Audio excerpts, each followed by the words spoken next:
Salam sejahtera Malaysia, denyut nadi suara rakyat bergema di channel ini. Jangan lupa tekan butang subscribe, like dan share. Malaysia kita punya, cintai Malaysiaku, kita jaga kita.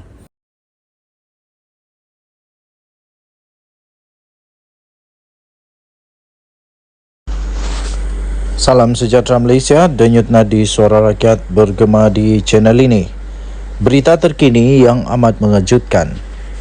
Daripada hmetro.com.my, penjawat awam ditahan terima rasuah RM45,000 Malaysia. Berita penuh, Kota Baru.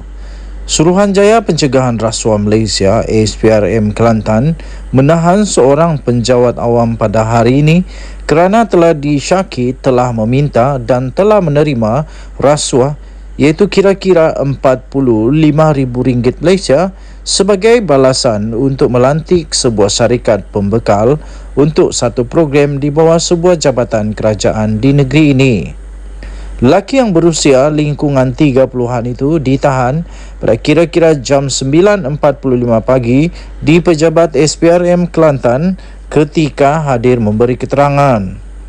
Menurut sumber, suspek yang bertugas di sebuah jabatan kerajaan itu dipercayai telah menerima wang rasuah kira-kira RM45,000 daripada individu itu. Suspek juga dipercayai meniru tanda tangan seorang pegawai wanita bagi meluluskan surat pelantikan sebagai pembekal yang bertujuan untuk memperdayakan pemilik syarikat berkenaan untuk membayar wang rasuah yang diminta, katanya menerusi satu kenyataan pada hari ini. Sementara itu, pengarah SPRM Negeri Kelantan iaitu Rosli Hussain ketika dihubungi telah mengesahkan tangkapan itu dan kes itu disiasat mengikut Seksyen 17(a) Akta SPRM 2009. Denyut nadi suara rakyat bergema di channel ini. Jangan lupa untuk tekan butang subscribe, like dan share. Malaysia kita punya, cintai Malaysiaku, kita jaga kita. Kita jumpa lagi. Selamat malam Malaysia. Bye-bye. Salam sejahtera Malaysia, denyut nadi suara rakyat bergema di channel ini. Zahid masih disiasat SPRM. Ini jawapan daripada Ketua Pesuruhjaya SPRM Negara Malaysia, Azam Baki. Kita tahu baru-baru ini Zahid Hamidi telah dibebaskan ataupun telah dilepaskan tanpa dibebaskan, ataupun aku tidak tahulah apa bahasa undang-undang dia, tapi dia menang tapi belum menang betul-betul lah begitu. Jadi kemudiannya ada persoalan sama ada Zahid masih disiasat SPRM atau tidak. Ini jawapan daripada Azam Baki daripada bharian.com.my. Ketua Pesuruhjaya Suruhanjaya Pencegahan Rasuah Malaysia SPRM Tan Sri Azam Baki ditemui pemberita selepas beliau menyempurnakan perasmian persidangan penyelidikan governance, integriti dan anti rasuah anjuran bahagian perancangan Governance Nasional atau BPGN SPRM di Ibu Negara. Jadi kemarin Mahkamah Tinggi Kuala Lumpur telah melepas tanpa membebaskan Datuk Seri Ahmad Zahid Hamidi daripada 12 tuduhan pecah amanah, 8 tuduhan rasuah dan 27 kes penggunaan wang haram milik Yayasan Akal Budi yang diasaskannya. Pejabat Peguam Negara kemudian yang menjelaskan permohonan untuk melepaskan tanpa membebaskan Ahli Parlimen Bagan Datuk itu daripada keseluruhan 47 pertuduhan itu dibuat berdasarkan alasan yang telah dikemukakan dan diterima oleh mahkamah dan disifatkan oleh Hakim Datuk Lorit Collins Lawrence Sikora sebagai kukuh. Pihak pendakwaan juga berpendapat amat penting untuknya serta Suruhanjaya Pencegahan Rasuah Malaysia meneliti dan menyiasat dakwaan Timbalan Perdana Menteri yang juga Menteri Kemajuan Desa dan Wilayah itu bahawa beliau menjadi mangsa pendakwaan terpilih oleh kerajaan yang terdahulu. Ketua Pesuruhjaya SPRM iaitu Tan Sri Azam Baki ketika ditemui media pada persidangan penyelidikan governance, integriti dan anti rasuah peringkat kebangsaan kali kedua di sini pada hari ini ditanya mengenai tindakan lanjut pihaknya dalam kes Ahmad Zahid Hamidi itu. Beliau juga ditanya oleh pemberita sejauh mana agensi itu akan menjalankan siasatan setelah Mahkamah Tinggi membebaskan Ahmad Zahid Hamidi daripada 47 tuduhan pecah amanah, rasuah dan pengumpulan wang haram dana Yayasan Akal Budi itu. Ini jawapan beliau. Katanya, itu saya tak pasti. Saya serahkan kepada pegawai saya untuk siasat.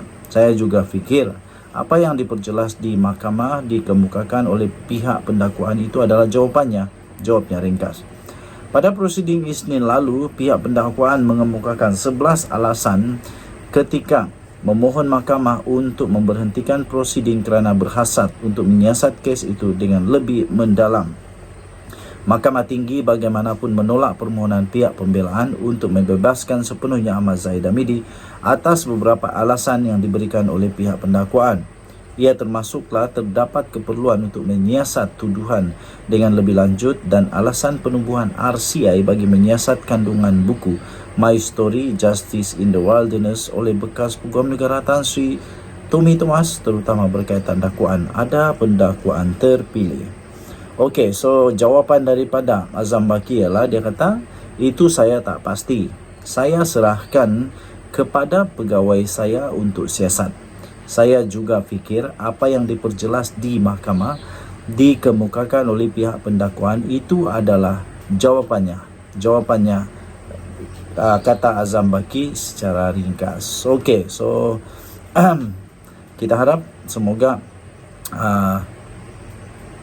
semua rakyat Malaysia dapat bertenang dan kita terima keputusan daripada mahkamah.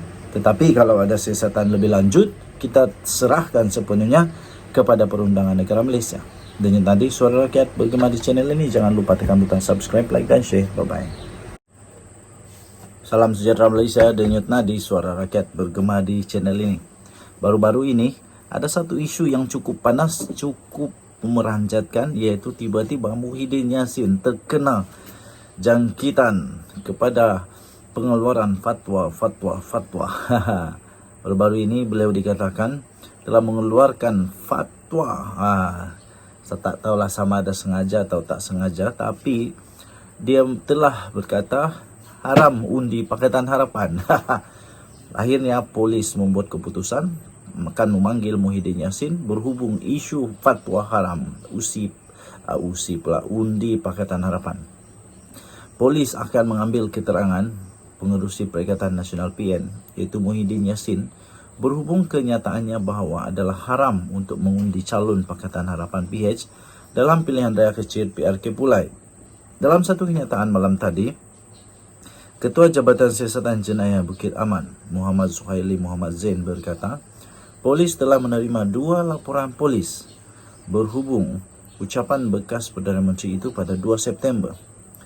Kata Muhammad Suhaili, polis akan merakam keterangan Muhyiddin Yassin pada 11 September di pejabatnya di Kuala Lumpur. Semasa ceramah di Kempas, Muhyiddin Yassin mengisytiharkan adalah haram untuk mengundi calon PH Pulai Suhaizan Kayat sambil merujuk kepada penegasannya sebagai fatwa. Ketua Pemuda Pulai Amanah Muhammad Harid Hambali akhirnya bertindak membalas dengan membuat laporan polis terhadap Muhyiddin Yassin. Katanya ia adalah ucapan radikal dan sesuatunya yang sepatutnya tidak berlaku di Pulai, katanya. Namanya lagi apa yang diperkatakan juga boleh mengelirukan pengundi, katanya. Sementara itu Suhaili berkata polis telah menyelesaikan siasatan terhadap ucapan Presiden PAS Abdul Hadi Awang yang didakwa mempersoalkan kuasa lembaga pengampunan. Kata siasatan itu akan dirujuk kepada Jabatan Peguam Negara tidak lama lagi untuk tindakan selanjutnya. Dalam ucapan pada 26 Ogos yang lalu itu, Hadi Awang didakwa berkata proses pemberian pengampunan di Malaysia bertentangan dengan ajaran Islam, di mana sepatutnya keluarga mangsa yang berhak untuk memberi pengampunan dan bukannya lembaga pengampunan. Timbalan Ketua Polis Negara Ayub Khan Maidin PC memberitahu pemberita pada Isnin, polis akan mencadangkan agar Hadi Awang didakwa mengikut Seksyen 4 Akta Hasutan 1948 dan Seksyen 233 Akta Komunikasi dan Multimedia 1998. Menurut Suhaili, siasatan terhadap Hadi adalah satu-satunya kertas siasatan yang membabitkan isu 3R, kaum, agama, royalty daripada kempen pilihan raya kecil Pulai. Okey, tuan-tuan dan puan-puan yang dihormati sekalian, saya pun tidak pasti kenapa Muhyiddin keluarkan fatwa itu. Tetapi bagi saya itu agak tidak adil lah, tidak adil. Mana mungkin mana mungkin boleh terus tiba-tiba saja membuat andaian menghakimi manusia. Itu haram. Dan haram itu kalau mengundi, kalau hukumnya haram itu dosa besar, boleh masuk neraka tu. Jadi mana mungkin manusia boleh menghakimi manusia untuk halal haram dan surga neraka. Tak boleh. Kita hanya boleh menghukum mengikutkan si konsekuensi dia saja, kesan-kesan dia saja, itu undang-undang Malaysia. Tetapi untuk sama ada di atas daripada kuasa manusia, iaitu surga neraka, itu saya fikir itu kita tidak berhak di antara manusia dan manusia untuk menetapkan bahawa kita masuk surga atau masuk neraka, haram atau halal. Apatah lagi kalau ini hanya permainan politik. Persoalannya nanti kalau tiba-tiba Muhyiddin dan Hadi Awang bergaduh, kalau tiba-tiba PAS dan Bersatu berpisah, adakah itu akan tetap dipegang bahawa pengajaran itu atau fatwa itu tetap dipegang, ataupun itu hanya tinggal kenangan? Nah, nanti tiba-tiba apa pula pendapat Muhyiddin kalau sudah berpisah dengan PAS nanti, ataupun sudah berpecah Perikatan Nasional? Tak mustahil, sebab dulu Muafakat Nasional pun cukup kuat. Muafakat Nasional cukup kuat di antara UMNO dan PAS. Tapi selepas itu berpisah, dan sekarang tiba-tiba dah jadi seteru di dalam politik. Okay, so Denyut Nadi Suara Rakyat bergema di channel ini. Jangan lupa tekan butang subscribe, like dan share. Bye-bye.